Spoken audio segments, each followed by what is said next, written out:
All right. Okay, so basically what I'm going to test you on, and this is in your first grade in the grade book, is how to put a saw blade in the jeweler saw. So this is a jeweler saw. This is going to be the top wing screw and the bottom wing screw. This teeny tiny thing right here, which I just dropped, is a jeweler's saw blade. Okay, so it's very tiny. And there are teeth on the jeweler's saw blade. So you're going to have to be able to see those. My eyes are getting a little bit older, so I have to kind of do this, okay? This is the throat of the jeweler's saw blade, so I brought some different examples. If you're working with a really long piece of metal and you really need to keep sawing without the back of it hitting the metal, you might want to use this. This one, as you can see, is a little bit shorter, and that's probably okay for most of the things we're going to do. This one is the longest one. I don't know that we'll be able to be using any piece of metal or anything that long that we need to saw into, but sometimes you might need to. Of course, this is the handle. When you're sawing jewelry, you're going to be holding it like this, okay? So you can't think of it like sawing wood where, you do like that. So when you're sawing metal, we're going to be holding it like this, and you're going to be sawing up and down like that. This adjusts the length, so you're going to loosen this wing nut right here, swing screw, and that can make it taller or shorter. All of these saw blades are the same height. So what I would do first, when you insert your saw blade, is to put it in the top wing screw. So you need to first figure out which way the saw blades are going,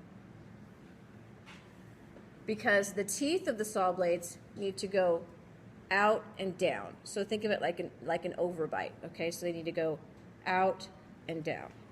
So if they do that, I'm going to loosen this top one here, and this saw blade fits right in between these two pieces, and I tighten it so that it grips onto the top part. Now the bottom part is still floating freely, okay? And I make sure I got it right. They're going out and down like that. Thank you. Okay, I want to adjust this so that the bottom of the saw blade hits right about here where this bottom screw is. Okay, so once it does, I can go ahead and just tighten the length of that.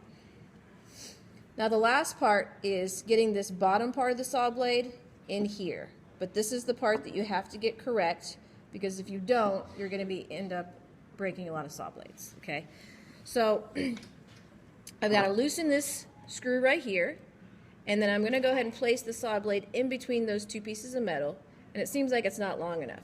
But what you have to do is, I just put it right against my sternum there. I put the handle against my sternum, and I'm going to push so that these two screws are getting closer to each other.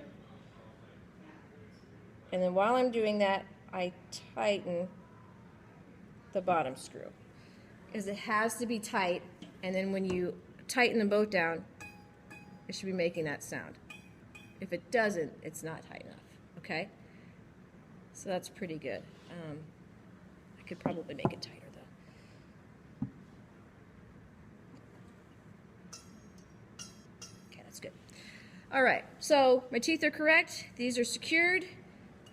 It's making that sound. This is beeswax right here, and we just want to use this to just sort of lubricate your saw blade. Okay, like I said, after I check this just to make sure that this is good, this is kind of one grade, your task for today is to saw this in half, because I'm going to let one student use half of this and the other student use the other half of that. But that's pretty good.